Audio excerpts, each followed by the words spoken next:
Fala galera, estamos aqui com mais um vídeo do canal JJV Learning e no vídeo de hoje dando continuidade à série da história do cristianismo. E hoje nós veremos sobre os anabatistas. E quem eram os anabatistas? Os anabatistas foi um grupo de protestantes que surgiu em Zurique. Para quem não sabe o que significa Zurique para a Reforma Protestante, veja o nosso vídeo anterior.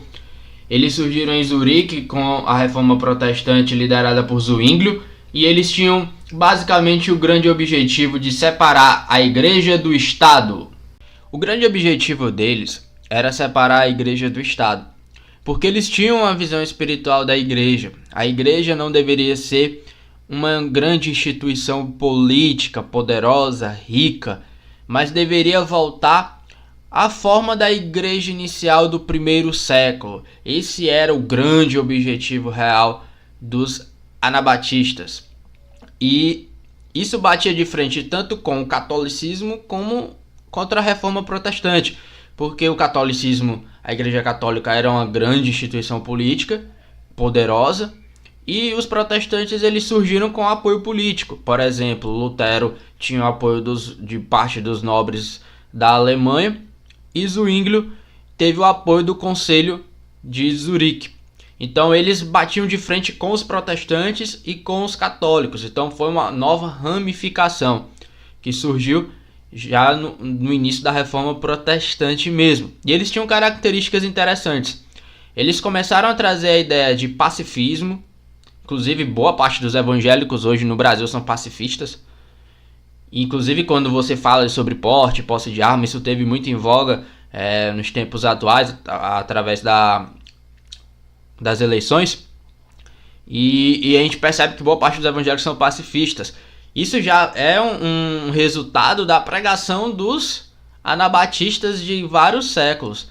Os anabatistas eles foram muito perseguidos, mas as características e suas doutrinas, se você perceber, elas permanecem na igreja evangélica até os dias atuais. Além de pacifistas, eles começaram a trazer a ideia de democracia na igreja, ou seja, quebra de hierarquia. Deus poderia falar não só com o bispo, não só através do bispo e do presbítero, mas ele poderia falar através de qualquer crente, até aquele mais humilde. Por quê? Porque eles também começaram a trazer a ideia de igualdade dentro da igreja. Igualdade entre ricos e pobres, igualdade inclusive entre homens e mulheres. Outra característica deles era o tipo de pregação. A ênfase era na pureza e na exposição bíblica. E o que significa o nome anabatista? Basicamente, a etimologia da palavra significa rebatizar. E por quê? Em janeiro de 1525, um ex-sacerdote católico chamado George Blaurock, ele pediu para outro irmão chamado Conrado Grebel batizar ele em uma fonte que era no meio de Zurique. Há um ponto que eu esqueci de dizer. Anteriormente, antes deles serem chamados de anabatistas, eles eram chamados de os irmãos. Já existia uma diferenciação, porque eles pensavam diferente. Os protestantes tradicionais, que estavam na igreja de Zurique, ouvindo a pregação de Zwinglio, eles não consideravam os anabatistas como pessoas do mesmo grupo. Eles eram os irmãos, já era um grupo separado. E eles começaram a ser chamados de anabatistas, ou seja, de rebatizadores, justamente porque os irmãos fizeram isso, que foi um marco para os anabatistas.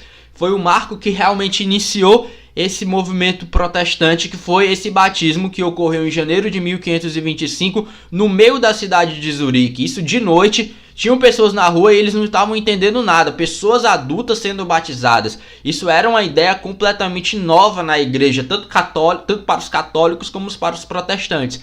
E algo importante a ressaltar também, que o batismo deles foi por aspersão. O batismo por imersão, que é o batismo que se crê em boa parte da igreja evangélica atual, é posterior. Então até os anabatistas não batizavam por imersão, eles batizavam por aspersão. E por que eles começaram a trazer isso? O motivo religioso foi: antes de se batizar você tem que ter fé. Você tem que declarar a sua fé. Ou seja, você criança, bebê, você vai ter muita dificuldade, né, de declarar a sua fé em Cristo. Então por isso eles acreditavam que o batismo infantil, ou seja, o pedobatismo, era sem sentido, porque a pessoa não tinha fé. E o motivo civil, político, porque o movimento anabatista também foi, como eu já disse, um movimento político, pacifista, e diferenciando Estado de Igreja, porque eles acreditavam que Estado unido com a Igreja era muito prejudicial para a imagem da própria Igreja, pois isso gerava corrupção, isso gerava morte, isso gerava muitas coisas ruins. Eles acreditavam que o cristão, ele não poderia ser considerado cristão por ter nascido em uma sociedade cristã.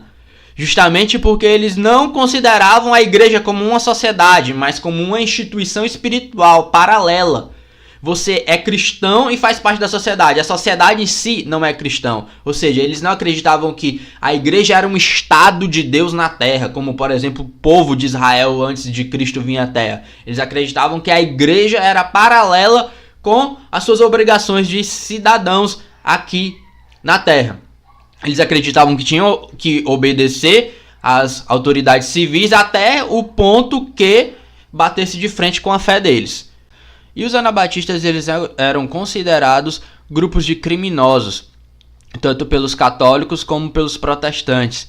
Eles eram considerados hereges e eles eram considerados um grupo subversivo. Heresia era crime e ser grupo subversivo era um crime civil.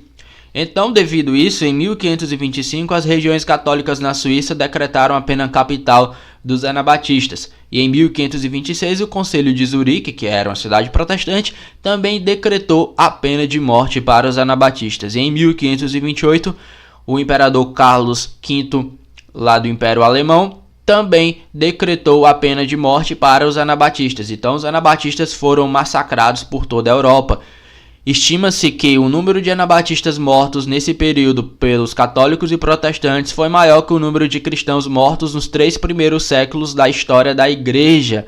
Isso é um dado muito forte, mas quanto mais eles morriam, mais eles cresciam, principalmente nas classes mais pobres. Por quê? Porque eles pregavam a ideia de igualdade entre pobres e ricos, entre homens e mulheres, a questão da exposição bíblica, da leitura bíblica e da pureza pessoal. Isso tudo era uma novidade, isso atraía, porque eles tinham contato com o povo, não era simplesmente uma reforma intelectual onde existiam debates e era algo muito elitista. Eles realmente queriam popularizar o cristianismo, então eles foram considerados hereges por esses motivos e pelo rebatismo, porque isso era um choque para a cultura protestante e católica da época. Essa ideia de batizar de novo era considerado uma grande heresia, e não considerar o batismo de bebês, isso era considerado muito sério, porque a ideia de Estado e Igreja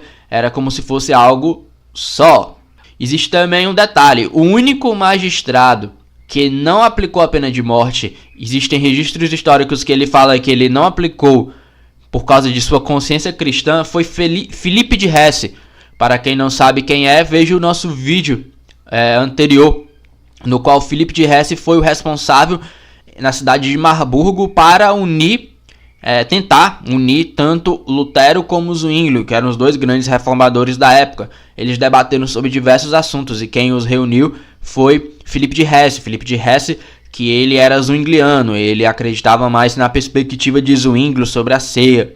Enfim, foi um cara que foi diferenciado no momento de tantas mortes e de tanta crueldade, porque como eles eram mortos, os anabatistas, eles eram mortos através de esquartejamento. Eles ainda eram vivos, eles morriam sendo esquartejados, eles não eram esquartejados após a morte, eles morriam sendo esquartejados, eles morriam queimados vivos, dependendo da localidade, né?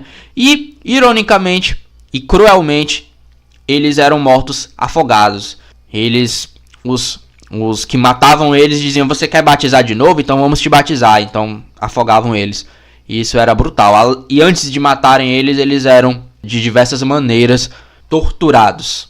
Existia um líder anabatista chamado Melchior Hoffman, que ele anteriormente, antes de ser anabatista, ele foi luterano, depois zwingliano, aí ele se tornou anabatista. Ele foi um líder que teve grande nome entre os anabatistas. Por quê? porque ele foi para uma cidade que existia pouca perseguição na Europa aos anabatistas. Existiam algumas cidades que não eram tão severas com esse grupo, que era a cidade de Estrasburgo.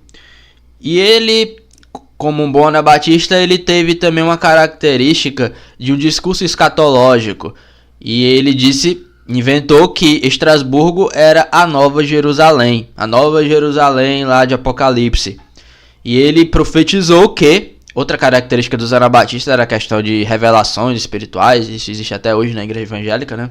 Ele profetizou que ele seria preso por um período de 6 meses e depois Jesus voltaria. E ele foi preso mesmo. Só que ele não foi solto depois de 6 meses e Jesus não voltou. Então isso decepcionou o grupo de anabatistas em Estrasburgo. Eles migraram para outra cidade que também não tinha uma grande perseguição aos anabatistas. Muito pelo contrário, os católicos e protestantes viviam, na medida do possível, em uma unidade harmônica, que foi para a cidade de Münster. Nessa cidade surgiu outro líder anabatista, que foi João Marx. Ele era um padeiro e ele se tornou um líder anabatista. Só que aí começou uma nova face dos anabatistas, que foi uma face revolucionária. Eles não eram pacifistas, muito pelo contrário. Eles expulsaram os católicos da cidade, inclusive o bispo, e isso revoltou a igreja católica ao ponto da igreja católica reunir um exército e sitiar a cidade de Münster. Nesse sítio, muitas pessoas morreram de fome, foi um caos total e tiveram batalhas. Os habitantes, os anabatistas dentro da cidade, às vezes saíam e guerreavam com as tropas católicas. E numa dessas, o João Marx morreu. Quem surgiu como líder dentro desse caos, dentro dessa guerra, foi João de Leyden. E João de Leyden, ele foi um cara que incentivou muito os anabatistas a perseverarem nessa guerra e a resistirem aos católicos. E ocorreu algo. Nessa guerra morreram muitos homens. E tinham muito mais mulheres do que homens. Então ele, na sua loucura, ele disse para os homens casarem com várias mulheres. Então, isso foi um momento de poligamia. Os homens que restaram dentro da cidade de Münster poderiam ter mais de uma mulher. Até porque ali era a Nova Jerusalém e ele era considerado o rei dessa Nova Jerusalém. E ele mandava e desmandava. Então foi um momento que o movimento anabatista desvirtuou-se totalmente da Bíblia. Foi um momento que eles guerrearam por guerrear. Não existia mais um motivo claro e lógico nisso. E eles se desvirtuaram porque eles começaram a pregar algo que é considerado pecado na Bíblia, que é a poligamia. Ele usava o Antigo Testamento como referência, mas quem estuda hermenêutica sabe que isso não persiste, né? Muito pelo contrário, a poligamia é considerada pecado hoje entre os cristãos. Então, o Leyden, ele fez isso e foi um momento também muito controverso dos anabatistas, e isso gerou mais perseguição ainda aos anabatistas, porque eles foram rotulados até hoje como poligâmicos por causa desse momento. E o Melchior Hoffman, ele morreu provavelmente na prisão, nunca mais se ouviu falar nele. E o João de Leyden, ele foi traído, muito devido a essa loucura, essa insanidade dele, e as pessoas morrendo de fome. As portas de Münster foram abertas e todos os homens foram assassinados. Tanto o João de Leyden e seus 2 principais assessores, eles foram presos em jaulas e foram expostos por alguns dias, depois torturados e assassinados. E essas jaulas permanecem na igreja de São Lamberto em Münster, se você quiser ir lá ver. Nesse mesmo período, mais precisamente no ano de 1536, surge um líder que foi considerado o líder mais equilibrado dos anabatistas nesse período, Menon Simons.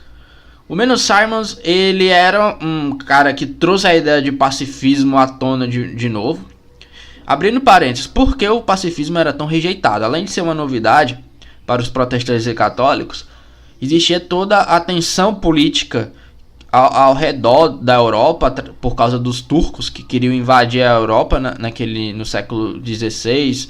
E essa pregação de pacifismo era totalmente contrária à realidade da época, porque se tivesse uma guerra eles teriam que ir para a guerra. E como os anabatistas, eles, por serem pacifistas, eles não se alistavam no exército e se alistar no exército era obrigatório, eles, por esse e outros motivos, eles eram considerados subversivos. E além da questão das tensões católicas e protestantes, né? Que teve a Batalha de Kappel, que eu falei no vídeo passado. Posteriormente teve o massacre de São Bartolomeu, que vamos fazer um vídeo sobre isso também. Então existiam guerras entre protestantes e católicos, e a Europa cristã, dividida entre protestantes e católicos, estava sendo ameaçada pelos muçulmanos. Então você chegar com pregação de pacifismo aí era totalmente contraditório para a realidade da época. E o Menno Simons, ele trouxe essa ideia de pacifismo e ele conseguiu uma façanha, ele não foi assassinado. Ele pregou por toda a sua vida e popularizou mais ainda o anabatismo. E ele era um sacerdote católico que abraçou o anabatismo, uma característica. Ele não era protestante e se tornou anabatista. Ele foi do catolicismo direto para o anabatismo. E ele foi uma figura muito importante por causa que ele foi bem claro que a ceia não conferia graça, nem a ceia nem o batismo. Era simplesmente rituais, mas que eles não tinham esse peso tanto espiritual como os protestantes da época acreditavam e os católicos. Então ele foi um cara que baixou um pouco a importância da ceia. E ele também começou a propagar um costume de lavar os pés uns dos outros, baseado no que Jesus fez próximo de sua morte. E também ele proibia os anabatistas de jurarem, porque segundo ele tinha como referência o texto bíblico que Jesus disse que a palavra do cristão deve ser sim, sim ou não, não. O que passa disso é do maligno. Então ele era contra todo tipo de juramento. Então ele se tornou muito popular e ele realmente foi o cara que consolidou as doutrinas anabatistas. E ele era tão forte que os seguidores dele não eram mais chamados de anabatistas, mas eles eram chamados de menonitas, por causa do nome dele. E até hoje os anabatistas existem na igreja menonita. Eles foram muito perseguidos, eles se espalharam pela Europa, foram parar na Europa Oriental, ali no território da Rússia. Posteriormente foram para a América do Norte, ali nos Estados Unidos e no Canadá. Só que como em todo canto tem guerra, eles foram para uma localidade que até hoje é um pouco mais pacata, que é a América do Sul, no sentido de guerras. E hoje, inclusive no Brasil, existem igrejas menonitas. E por que eles não são tão conhecidos? Por causa que eles não querem ser conhecidos. Eles sempre tiveram essa ideia de isolacionismo do Estado, de sempre a glória ser total de Deus. Mas as suas doutrinas são muito conhecidas, que é o rebatismo, a questão da ênfase na pureza espiritual, a questão da diferença de Estado e Igreja, que a maior parte das igrejas hoje acreditam nisso, que a igreja não deve ser um Estado, deve ter essa separação entre Estado e Igreja. Então o anabatismo ele é muito importante para o protestantismo, porque boa parte de suas doutrinas são as doutrinas de boa parte das igrejas evangélicas, as igrejas mais contemporâneas, e se solidificou. Muitos não sabem que acreditam em muitas doutrinas que surgiram no século XVI, lá em Zurique, com os anabatistas, se consolidaram com os menonitas, nem sabem que existe a igreja dos menonitas, mas acabam sendo menonitas de uma certa forma. E eu acho que o pacifismo, né, como eu disse no início do vídeo, eu acho que acabou sendo um grande legado dos anabatistas, né? O pacifismo, não só os anabatistas, não só os menonitas, mas muitos evangélicos concordam com isso, e humanistas são contra a guerra. Então era isso que eu tinha para trazer hoje, galera. Espero que você tenha gostado. As referências sempre estão aí na descrição. E no próximo vídeo nós vamos falar sobre um rapaz muito conhecido entre protestantes, católicos, economistas. Junto com Lutero é o maior reformador da igreja, João Calvino. João Calvino, que teve seu ministério em Genebra, mas era um francês. E no próximo vídeo eu vou expor um pouco sobre a vida dele. E é um cara que influencia tanto na teologia como na economia, em várias questões, até nos dias atuais. Então até a próxima, galera. Tchau, tchau!